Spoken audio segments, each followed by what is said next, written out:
here is the dynamical systems tutorial. So today I'll just introduce really very basic concepts of dynamical systems. So the word dynamics, no, it's used daily life. It's you talk about how dynamic someone is, or a dynamic situation and so on. So this very often means just something is varying in time, or some measures are very time varying, and it's sometimes also used in the special sense of the range of variation. So, for instance, people say the dynamics of that music or the dynamic of that loudspeaker, and they mean how large a range of variation it can have. While the more technical term refers to an account for change, for movement, that comes from some underlying cause of those movements. So in the physical image, it's forces causing movement. Dynamis is the Greek word for force. And that's really the sense in which dynamical systems thinks about gives meaning to that term. That's where we come from. The others are sort of trivializations of that. And that is a very, very universal language for science. You can say, I would say, that there are only roughly 2 mathematical fields that permeate all of science. In fact, beyond science, permeate economic thinking. There is an aspect of sociology that uses terms like that and so on. And those are, dynamical systems and, of course, probability theory or stochastic processes. Stochastic processes are actually sort of the interface between probability, statistical thinking, and dynamical systems. And a lot to be said about probability theory as well, which happens to be an area I come from. But dynamical systems are certainly a very major language. You can see it in a lot of different disciplines. For instance, chemistry, I'm not sure you're all familiar with that. The theoretical grounding of a lot of modern understanding of chemistry is reaction kinetics. So understanding the rates at which certain transformations take place, and then these rates predict under which conditions what outcomes would occur. So let's talk about the basis for that. So the simplest case, I'll take a variable x of t. Think of that as a single real number and its rate of change. So let's say if the variable is the position that you have along, let's say, a line, you're walking in a corridor, the position along the line, then as you walk, your position evolves as a function of time. The rate of change of that variable would be your velocity, right? The speed of walking. That's the rate at which your position changes. That's what we call velocity. If you think of that velocity as a variable, then the rate of change of that variable is, actually, now can't see your chat. The acceleration, right? You would all hopefully see that. That's the rate of change of velocity is acceleration. And so you can think through a lot of examples like that. And so here, now I'll use the letter U rather than X. Sorry about that, comes from a different slide. And I've plotted how a variable depends on time. This is actually exponential time courses. I'll show you in a moment. And these symbols are different discrete measures that I'll talk about in a moment. So when you track how a variable depends on time as a time course, we call that a trajectory. We call that, it will be a trajectory. Trajectory, you're more familiar with the trajectory of like a ball or a rocket and so on, where the variable is its position in the world. 3-dimensional, there will be 3 variables, right, in the world. And you talk about the trajectory, but in mathematical terms, we would talk about any other variable. It could be, for instance, you could be the activation of a neuron, it could be a concentration of some chemical, it could be the level of luminance you have in a room. So more abstract variables, and then their time course is still, in some mathematical sense, a trajectory, the time course of the variable. And we'll often be looking at that. Sometimes we'll say it's the solution, because it will be a dynamic system, will be a differential equation. This will be a solution. It's time course. And so if you think of that picture and plot it here as a time course, then you can make sense of the rate of change. The rate of change is geometrically in the graph the slope of that time course. So for instance, here, the u is decreasing in time, and that means the slope, if you make a linear tangent to that curve, for instance, around that point where the asterisk is, a linear tangent would be a line somewhat like this, and that slope is a negative slope, will be a negative number. It's a rather steep slope here for this value. That's why it's a rather negative number here. It's a little bit less steep at that level. That's why it's a less negative number. And in fact, as it approaches here the zero axis, the slope becomes very flat. And that would mean the rate of change becomes very flat, goes close to zero. That's the notion of the rate of change. That's very important. Dynamical system is really a functional relationship between those two things. So when the rate of change is a function of the current state, as this line here suggests, then we say it's a dynamical system, and I'll elaborate that in a moment.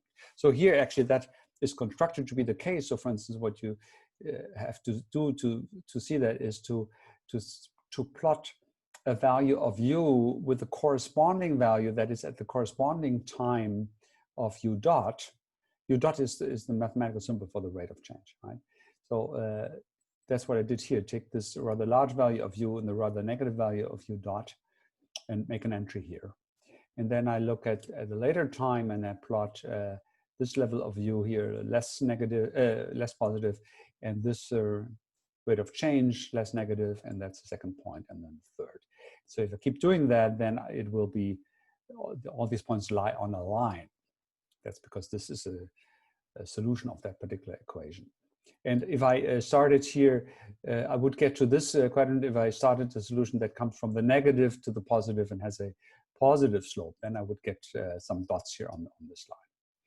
So in this form, I'm looking at the rate of change of a variable as a function of that variable, and time is implicit now. There's no longer an explicit plot of the time. We will call this the dynamics, with the short form, plotting u dot against u, and these would be the solutions. This is the solution, that's the derivative of the solution for a differential equation.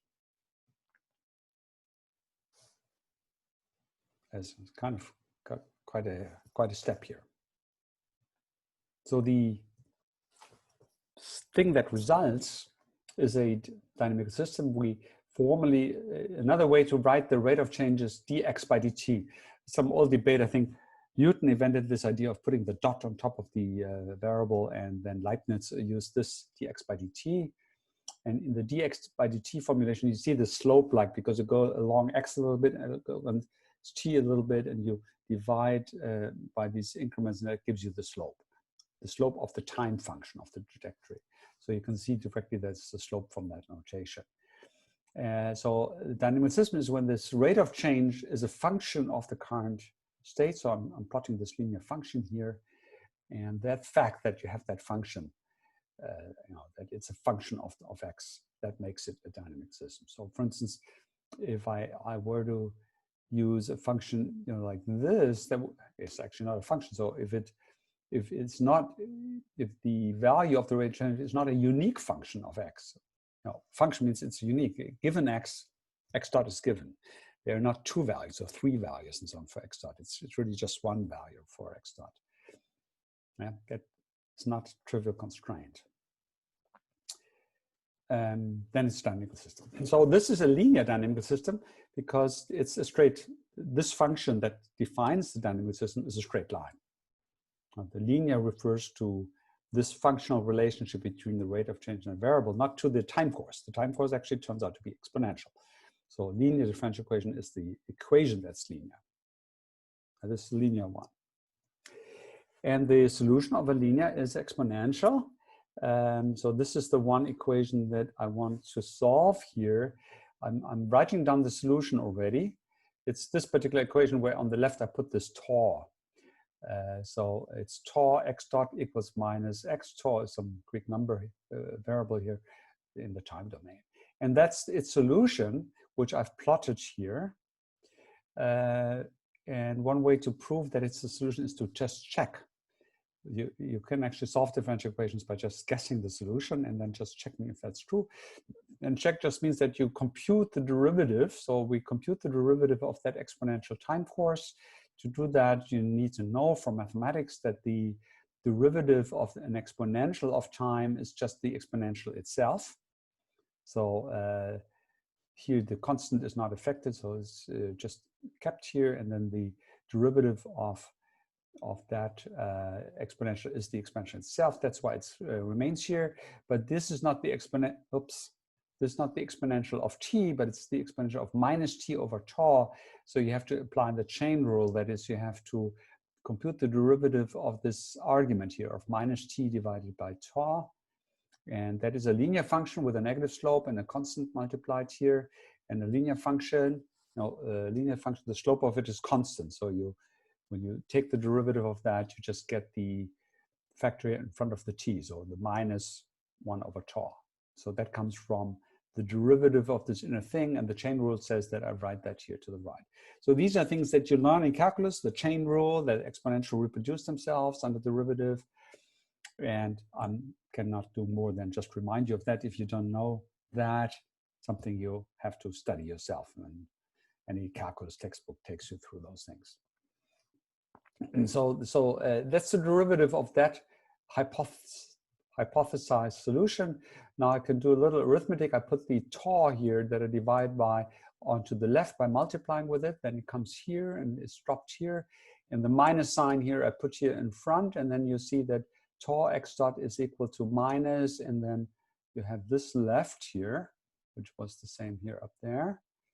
And so that you recognize is what we guessed would be the solution, so x of t. So you see that tau x dot equals minus x of t. So we've proven that this solution is the right solution. I mean, it is a solution of the differential equation. That's one way to compute it. There are other ways how you can do this, for instance, by separation of the variables and so on. This is not the objective of this course to teach you these methods, as I mentioned earlier in response to a question. The exponential solution is very important. That's why I wanted to mention that here.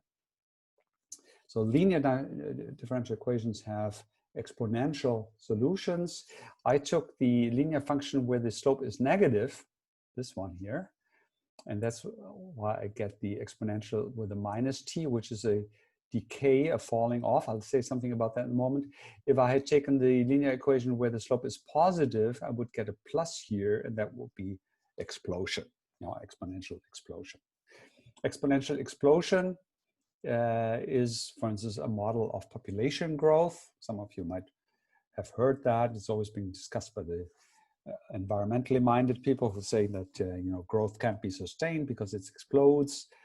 And so the notion is that this would be your rate of change. If your rate of change is proportional to the current state, that leads to explosion. Positive, here's negative correlated. If it's positive correlated, it would lead to explosion. And this, for instance, if you think of birth rate, then you would say that if every family has like a couple of two have 4 children, then there will be 2 couples next, right? And then they have children, there will be 4 next and 8 next and so on. And so that gives you maybe some iterative approximation in your mind of how explosion comes about. While if the rate of change is a negative correlate of the current state, then you have exponential decay. So here, this I drew actually by hand, as you will see. And the exponential decay has a particular property that we call, we say in our jargon, it has a time scale. It's actually not trivial to have a time scale. And it's only exponential functions that have a time scale. It's often misused, that term, time scale. People say, on which time scale do you do something? So this often has no meaning if you think about it deeply. Exponential time curves have a sense, and to understand that, I illustrate that here.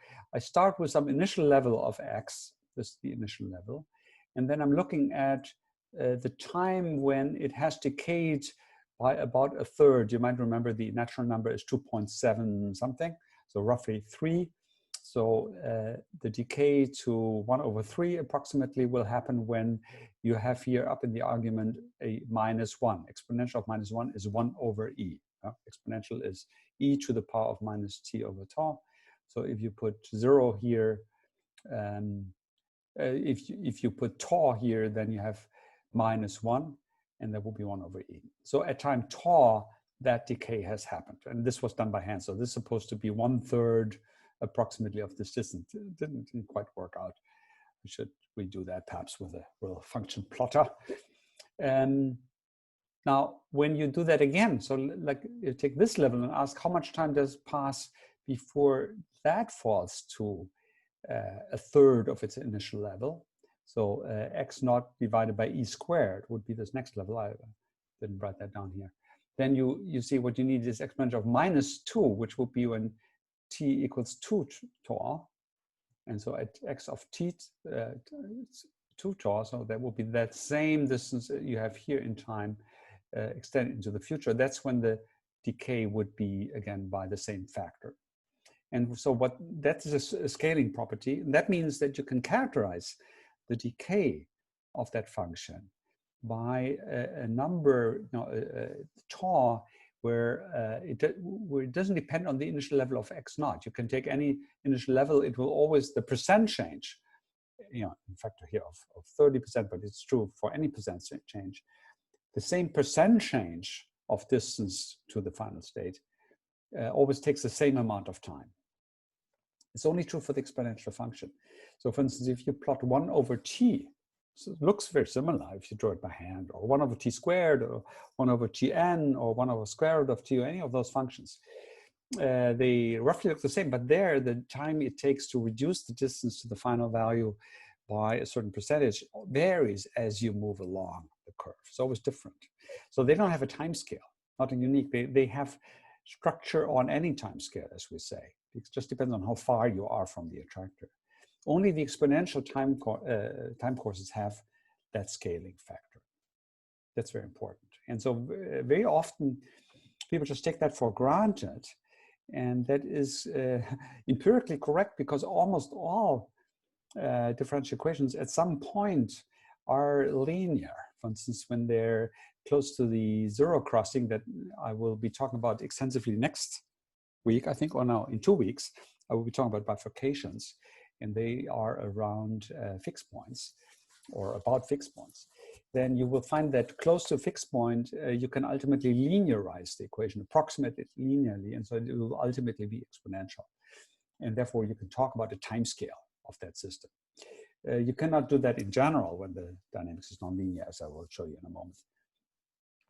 One more generalization, I'm not formalizing this here, but this is just, of course, just one variable, and you can have many variables, and you get vector valued equations. I'll briefly mention that in a moment. For those who know these sort of things, when you have a vector valued equation, you also have a vector valued exponential. And the vector valued exponential can be understood in terms of the eigenvalues of that exponential. Some of you might know that. Those who don't worry about it. It's the generalization to multiple dimensions. Now, vector valued, so eigenvalues can be complex and complex numbers. And you may remember that the real part of those numbers determines exponential growth or exponential decay, right? The same logic applies to growth. That's the doubling time that doesn't depend on the level. While the imaginary part refers to the sinusoidal term. So that gives you sinus and cosine functions. That's the theorem of this French guy whose name I just forgot. But you all know that the exponential of plus I plus the exponential of minus I over 2 gives you cosine, and the exponential of plus I minus exponential minus I gives you sine, the sine function, right? And that means that the general solution in multiple dimensions to a linear differential equation is some mixture of exponentials and sinus functions, right? Sine and cosine, so harmonic functions. And there's some complications with the degeneracy. Some of you people might know that when you have multiple eigenvalues that have that multiple copies of the same eigenvalue, then you will have what is called degeneracy, and that will give rise to solutions that are a combination of exponential, sinus, and maybe linear algebraic functions of time. So that's just a complication, but roughly the same idea. And sinus and cosine functions are the other functions that have a time scale, because you can say in a sinus function, in an oscillatory function, right, you can say what its cycle time is from zero crossing to zero crossing, or in the you would say in the its frequency. 1 over the cycle time, 2 pi over the cycle time would be its frequency, and that is a way to characterize the time structure without knowing about the units, without specifics about the state variable itself. So only periodic functions and exponential functions, you can talk about the time scale per se without knowing about the units of the solution.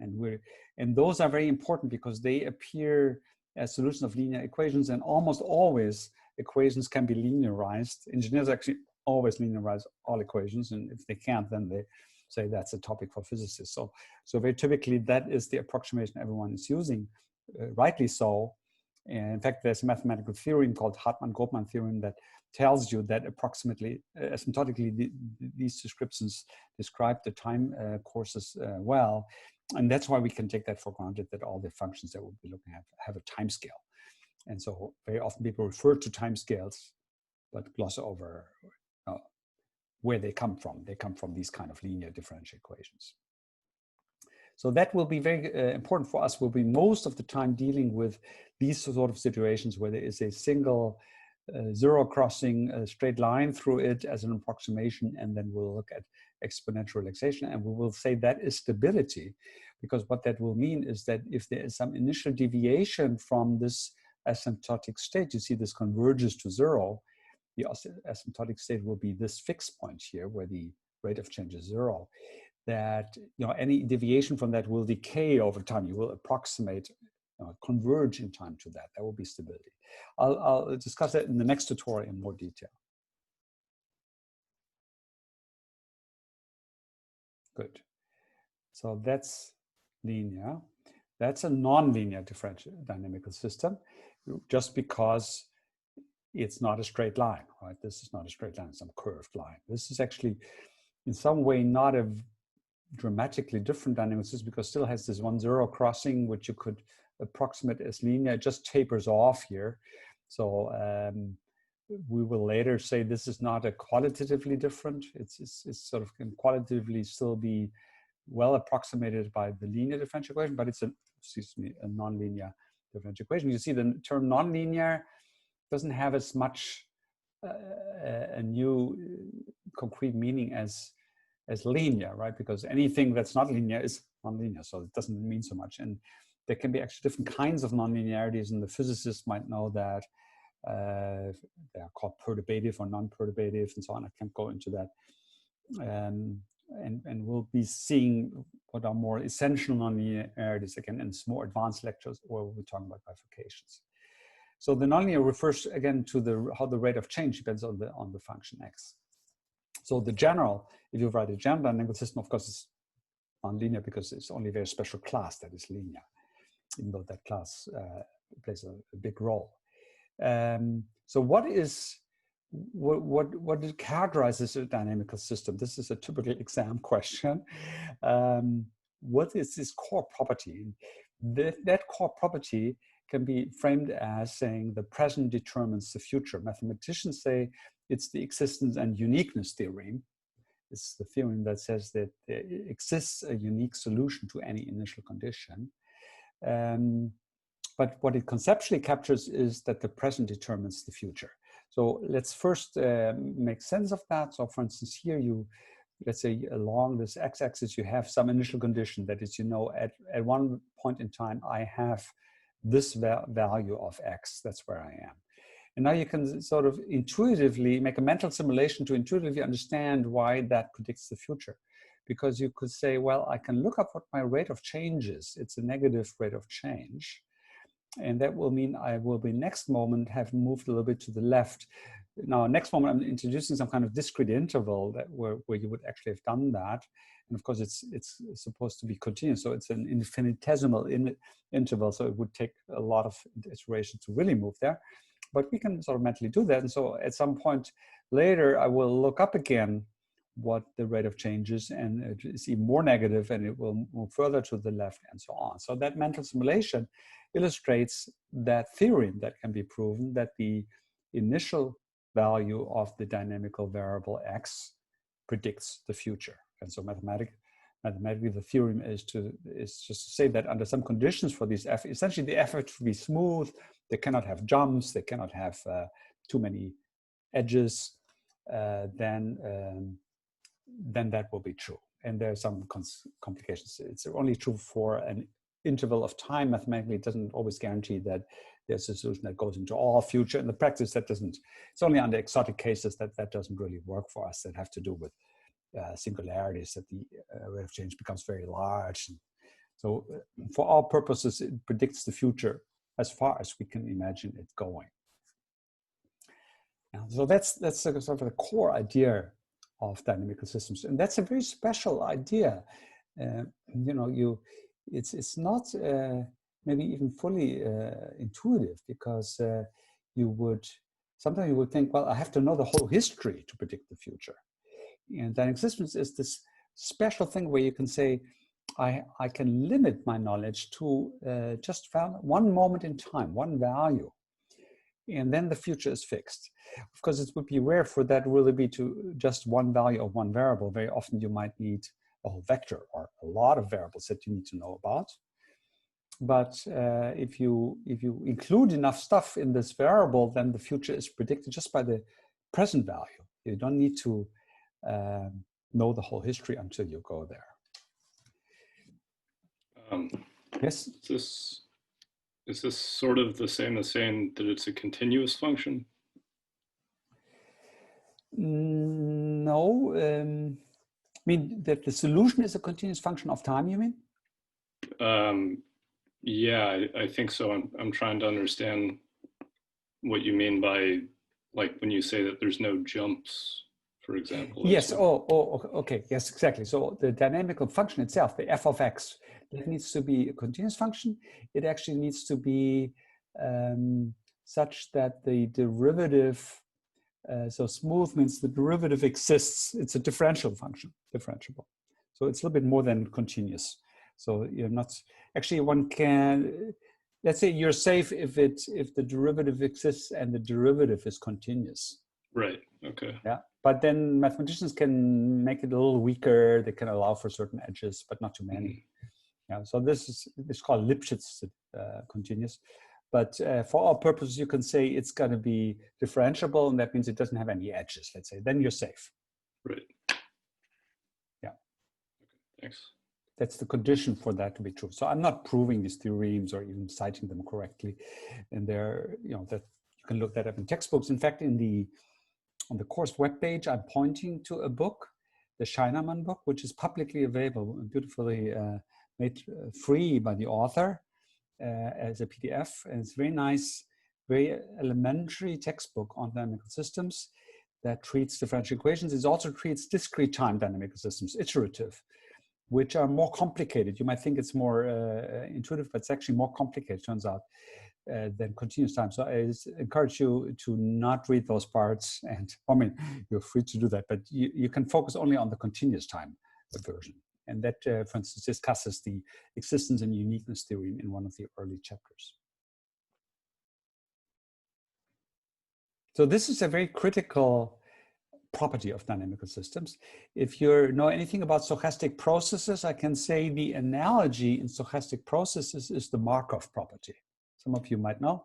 The Markov property essentially says that you need to know only the transitional probability from one time to the next time, and then you don't need to know the past. You just need to know the present value, and then this transition probability corresponds to the dynamics, to the rate of change kind of picture. And rather, while the general stochastic process, you would need the whole past. That's called Markov's theorem. Just making that connection for those who know that. And so in stochastic processes, it becomes very clear intuitively that it is a very special thing that you ask of the process to only depend on the present and not on the whole history. And so in dynamical systems, in a way, that is true too. And so sometimes in daily life, you have situations where this is doesn't seem to really be true. And I'll mention a few of those in a moment. But there are ways to repair it to still make it true. I'll come to that. So here are the terms as mathematicians or sometimes other modelers define them. So these X are called state variables, state space, for instance, and so dynamical systems are characterized as states. For instance, engineers talk about state estimation, and so on. So that can be physical state, like the voltage in an electrical circuit, the current, or mechanical states, position, velocity of rigid bodies, and so on. But it can also be in more abstract, it could be in a population, like making population dynamics, how many ants live in a colony. It could be the number of individuals or the density of individuals. It could be the chemical concentration in a chemical reaction. It can be pressure or volume or temperature or electrical voltage and so on. So a lot of different physical things can make state space, and later we'll see state spaces that consist of firing rates of neurons or the membrane potential of neurons and things like that. Physicists sometimes call that the phase space for some historical reasons, and I don't want to go there, it's confusing, but I just mentioned that because you will see that sometimes in texts. So the f of x is, we call it often the dynamics of x. So it's this jargon, right? This doesn't really make sense. We just say that function is the dynamics of x. So when I say plot the dynamics of x, I mean plot that function f of x. It's jargon, it's just bad. Mathematically, the correct term is vector field, and we'll see in a moment why it's a vector field. So far we had only one variable, so it is not clear what a vector field is. And then we talk about the solution, the trajectory I defined earlier, so the time dependence of that variable on, is called a solution of the dynamic system with an initial condition, some number here, x of naught. And that means that the rate of change of this variable is equal to that function. And at some initial time, which here I call it 0, but it could be at any time ti or whatever you call that initial time, is a particular value, that particular value. That's just the terms, right? Now, I'm almost done. I have a question. Yeah. Just out of curiosity, would it be possible to have a dynamic or the vector field that is again dynamic, so which depends on some kind of second order function, so to say, so that fx itself changes over time? Yes, let me maybe answer that question in 2 slides after Okay. this. Yeah, sounds good. So here is, I'm showing you just different forms of dynamical systems here. So the ones I just mentioned are what we call one-dimensional. So there is one variable, x is a number. So that's when one initial value determines the future, right? And the straightforward generalization is vector value differential equations, which are called in textbooks also systems of differential equations. So where the state variable is a finite number of such variables, x1 to xn. So you could think of that set of variables spanning a vector space. You need some properties like a scalar product and so on. Almost always that is fulfilled. There are some special cases when these x's have very different nature. So some of them are angles and others are in real numbers. These would be dynamics on a torus and stuff like that. And so there's some special cases where you have to worry about that, but that's way beyond what we deal with here. So when you have vector valued state, that's the more, much more general thing, right? You will have more than one variable. Vector valued state, then this is a vector valued function. So for every vector x, you get a whole vector f. So f has as many components as x because the x dot, the rate of change, has the same dimensionality. Yeah? The x dot is just a dot over every one. So the rate of change over every component. And that, now you see why we talk about a vector field, because this would be mapping a vector onto a vector. And so that you could think of that as a field of vectors that is, for every place in that space spanned by x, you get a vector. And now that's a vector field. And it turns out the vector field very directly reflects the solutions of the dynamics. Now I can come back to your question. So there are two ways of how the dynamics can itself be dynamic. So one way, that sort of trivial way, is that this vector field itself, this function, depends on time explicitly. So you would make a comma and put time in here. And that is sometimes used in mathematical models where they would change the vector field just in the model, write down some time dependence. Physically, it doesn't make much sense. That means there's some external time, some kind of clock that tells you what the vector field currently is. And that means that you haven't really modeled how that comes about. You know, how does it come to depend on time? So for instance, in some models, that external time might be because a stimulus was presented to the system, and externally by some experimenter, and you're saying, so 0 is the time when I started the stimulus goes up, and then the vector field changes as the stimulus goes up and then goes down. And so it makes an explicit time dependence. And that means that that time dependence is not really captured by the model. It is something given you from the outside. So it can be a good approximation if it is really given from the outside, like a stimulus that is applied, applied to a participant in the experiment, or a nested animal sitting there in the experimental apparatus. You shine some light on its retina, then the neural equations will depend on time just because of that fact that you put that outside there. You see that when it's a more natural situation, the stimulus will be being close to the stimulus arises because the animal moves in the environment.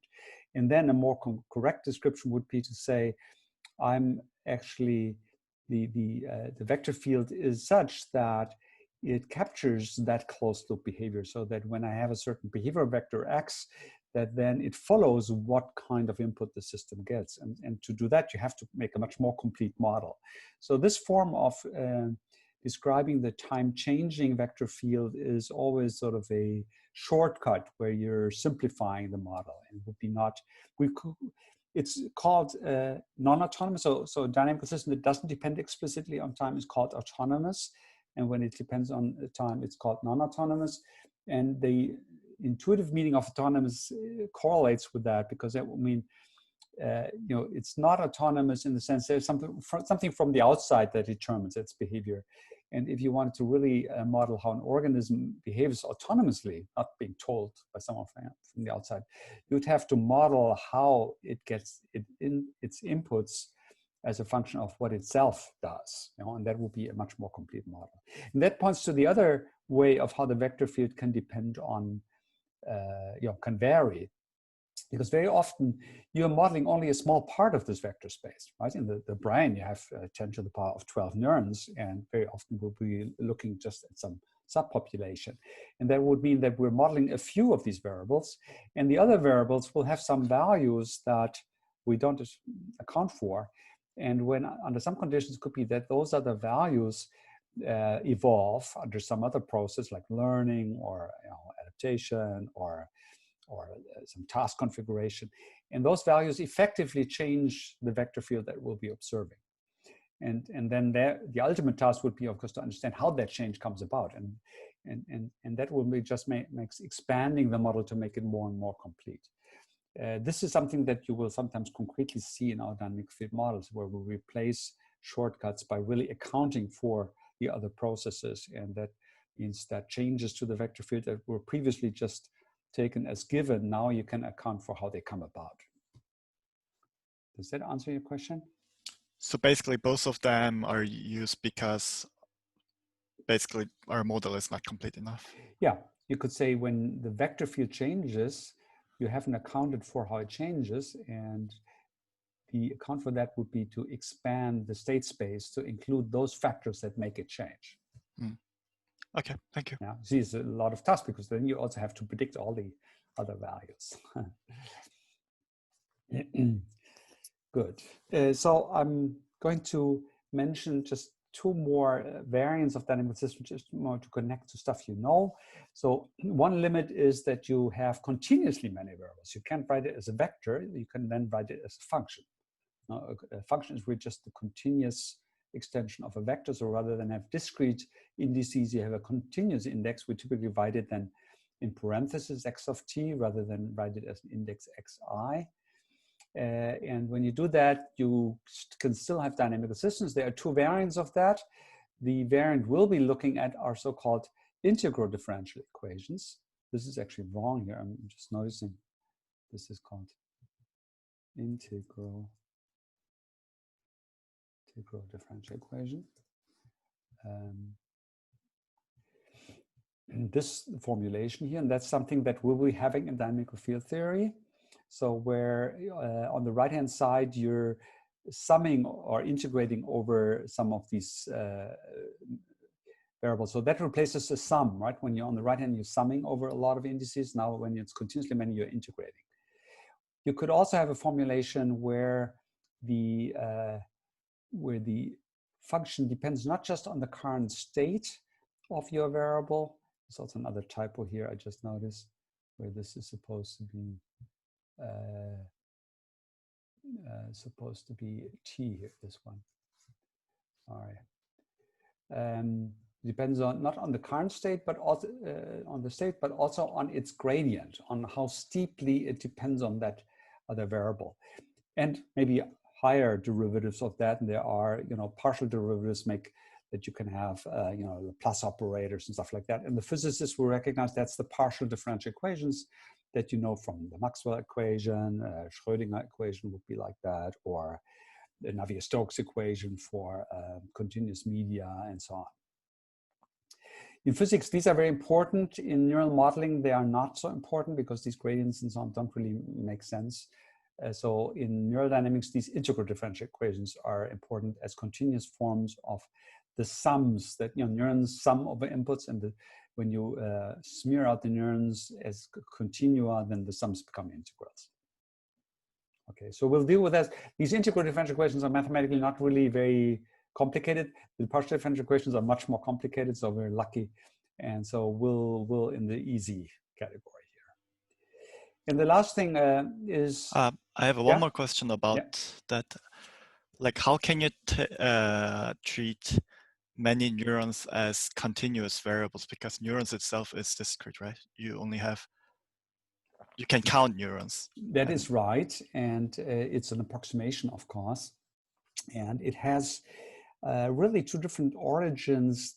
I will be expanding one of those origins later in the lecture. The historical origin is as an approximation of cortical anatomy. So you know that cortex is layered. And if you look at the neurons across the cortical surface, you see that the dendritic trees and the axon arbors are quite overlapping when you look at neighboring neurons in these layers, and very similar. And they're actually, the different layers all have neuron types that are quite similar. And that you can think of them, therefore, as sort of sampling some continuous space. And often by input-output mapping, you can figure out that space. It's called topographic mapping, where you see that neurons that are neighbors on the cortical surface tend to have receptive fields, for instance, on the, let's say, on the visual surface, that are neighbors as well. And even more generally, for instance, when you vary a feature value, like what is the preferred firing, then you see that neurons that are neighbors tend to have preferred orientations. Sorry, what's the preferred orientation? Preferred orientations that are neighbors. And therefore, under such circumstance, you could say, well, maybe the discrete sampling doesn't really matter, that it's actually not universal. It's not like on a grid or anything like that. And that you could think of them as being smeared out and in a one-to-one relationship with the sensory surface. For instance, the retina is, of course, has these sensors, but you have very little effect in psychophysics where you really see that now you're going to the next photoreceptor. In fact, there's something called hyperacuity, which suggests you can make finer spatial discrimination than the sampling by these receptors suggests. And therefore, a good description of the retina would be as a continuum. And that's analogously then at higher levels of the nervous system.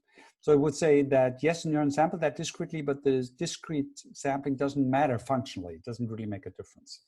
In fact, there is pretty much no behavioral evidence for the discrete sampling of simple feature spaces having a biophysical role, mattering.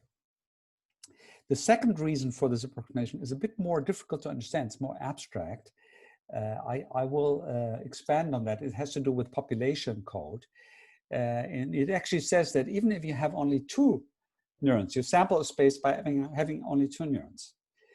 But the rate of these neurons varies continuously. For instance, it's their firing rate or could be their membrane potential. Then you could imagine that the underlying space that these neurons sample, that you could estimate let's say you have these 2 neurons and they're supposed to estimate where the center of a Gaussian is on the central surface, and they have tuning curves. Then you could imagine that by just knowing the numbers of the firing of these 2 neurons and knowing their tuning curves, from these 2 numbers, you could predict anywhere where you are on this axis. Because as you move through, one neuron will go down in firing, the other will go up in firing. So the combination of the firing of these two neurons will uniquely determine where the peak of the Gaussian is. That will be only true if you know the function, if it's a Gaussian peak and the tuning curves and so on. But the nervous system knows in some sense by having learned these things. So that's connected to hyperacuity. That's how we do this hyperacuity stuff. And in that sense, you could say, rather than describe these 2 neurons, I can describe the estimation process they implement. And that will be a neural field. And actually, our fields are more like that. And I'll show that a couple of lectures down. I'll show you how that concretely works. So that's a more abstract argument for doing this smearing out. But it's still based on the same idea that the discreteness of the neurons doesn't really have behavioral consequences. This is interesting in that even in very simple organisms like invertebrates, the invertebrates have very limited number of neurons. Some of them have only a few thousand. Even in those, you don't see the discretization effect. There's a famous example of certain sensory systems insects use to fly, to navigate, and to keep their course. Essentially, they have to estimate the wind. The wind is created by their own flying, and of course by any external wind. And to steer, they have to estimate where the wind is, and they have only some of these have only 4 kinds of hair cells that are responsible for sensing wind pressure for the 4 cardinal directions. Not actually, it's diagonal, like plus 45, minus 45, and the corresponding angles. And you can show that they can estimate continuously the angles under which you blow wind onto the insects are then tethered, and you can measure from them and so on. And then you can put a wind channel, kind of put them in the wind channel in different positions, and they can estimate through their neural firing the angle from just 4 discrete neurons. So you can see that's very concrete, that the discrete sampling doesn't matter. Yeah, that's a long answer to your question. Right? Makes sense? Yep, thank you. Okay, last point here, really, actually 2 more points. I'm out of time though. So I'll start maybe next week with the next point. So it's here, for this category, I wanted to mention these funny differential equations. These are called delay differential equations, and these are called function differential equations. I got that wrong on the previous slide. So this is something really odd. Only mathematicians like that. This is where the function depends not on the value of the variable at time t, but on the variable of the value of the variable at some time t minus some earlier time tau, so after some delay. And this is the more general form where it depends on the whole history from some earlier time up to the time t. And that could be a finite history or even an infinite history. And these are called functional differential equations. So that seems to violate this principle of the present determines the future, right? And they are actually not in any trivial way standard dynamic systems. So these models are sometimes used. They're used by engineers, and they're used, unfortunately, in neuroscience, because there are elements in the circuit that seem to do time delays like that. And so when you write down in a model like that, then you can account for that time delay. So for instance, if you have feedback in the nervous system, that feedback takes time. You have a sensory neuron, and then it has to send the signal back maybe let's say it goes, I mean, up the spinal cord, or maybe it goes directly to the eye and has to reach the motor system. And that takes some time, a couple of synapses. And so people model then the feedback as a delayed signal. And sometimes that delay that comes from these various computational steps is important because it affects stability quite critically. And so you want to model that. And then you use these kind of delay equations. In a way, it is just, again, bad modeling because, of course, something has to carry that past value into the future, right? Something has to store it in a way. And in fact, if you solve this on the computer, you have to introduce a whole array of, a little array of variables that represent that history and carry that history along. And in the physical reality, these are also physical variables whose present value represents the past. So for instance, if you were to correctly model the feedback loop, you would just also introduce the rate of the sensory neuron and then the synaptic properties. You would model all of that, and then it would all, again, be just the state at one point in time. And the delay would be just the fact that these different things are coupled in a certain way. And so the delay equation arises as a simplification of getting rid of these state variables and then having this as a simplified description with a smaller state at the cost of having these delays. And there's a whole mathematical discipline where people prove every theorem that you've proven for differential equations, you can also prove for delay differential equation, take some extra effort and so on. So there's nothing dramatic really that happens there. We try to stay away from those by introducing enough variables to capture all the time delays.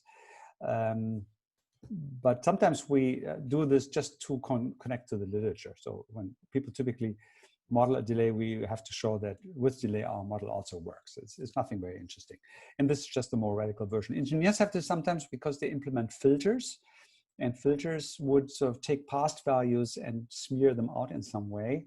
And again, you can, of course, keep track of all the substrate of how you do the filter. These are all physical variables, and then it will be an ordinary equation. But if you don't do that, then you come to that kind of functional differential equation. And that is now very common because people actually don't do the physics. They don't build the filter physically, they build a digital filter on the computer. And then on the computer, you have some numerical representation of these past values. So you're now very free to build a filter that keeps past values around where you don't really represent the physical substrate of how the past value is kept around, and therefore you don't have a state vector for that. And again, doesn't do anything really different. So I just mentioned that so that you don't get confused. The present in terms of future is abstractly true, and these are sort of special cases where you introduce some representation of the past explicitly to save variables, to have fewer variables to keep track of. But I'm out of time. I wanted to talk about numerics and simulation, and I think I should just do that next week or in 2 weeks down. I'll do that in 2 weeks down as I present simulation.